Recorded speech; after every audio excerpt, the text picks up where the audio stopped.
Hey guys, what's up? It's Stricken06 of Stricken06.com, and I'm on the way to the dealer to drop off the Nissan Rogue, but I won't be getting it back.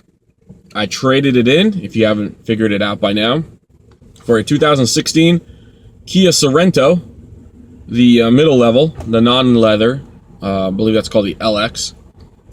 And I stripped out this car, the Rogue, completely of everything that I ever had installed in it. So there's a bunch of little holes all over the place. But yeah, the Rogue has 99,324 miles. And it did its purpose, it did its job, but it did it in a costly way.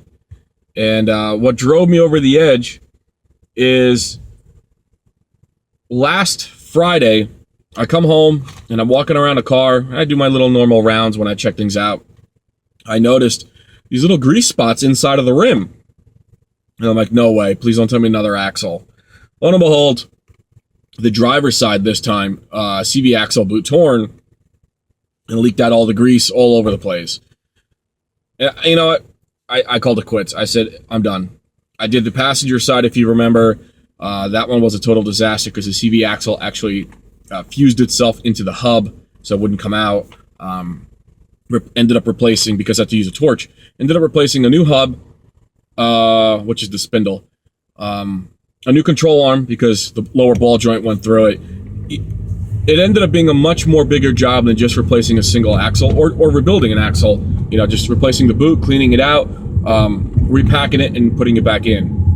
No, nothing's ever simple like that in this car. Everything always seems to remove one thing, you got to destroy a bunch of other things because they're all seized up and rusted and shut.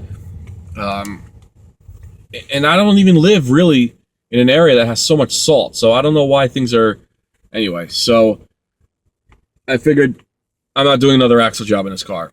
Nope, done. I don't have the patience for it. I don't have the strength for it. So I started looking around online and I found a 2016 brand new Kia Sorento. It was within a price range that I wanted to pay. I went in there, I argued them down. I spent like 5 hours in that dealership beating them down. You know, you got to beat them down on a new car and then beat them up on the car you're looking to trade in. So I finally got what I wanted and I settled on the deal. I got a really good interest rate, so I can't complain about that. So today they were kind enough to give me my car over the weekend to strip it down of everything I wanted to take out of it and to bring it back, and the car will be theirs. According to my salesman, they already sold it to a wholesaler, so it's probably going off to some other state. So, yeah, I mean, it's kind of like a bittersweet goodbye because this car helped me jumpstart my YouTube channel. You know, it got me promoted on the Nico forums, and it kind of grew from there. I didn't really expect it to turn out like that, but it did. So I want to say thank you to all my Nico Club subscribers, to all the people who own this car.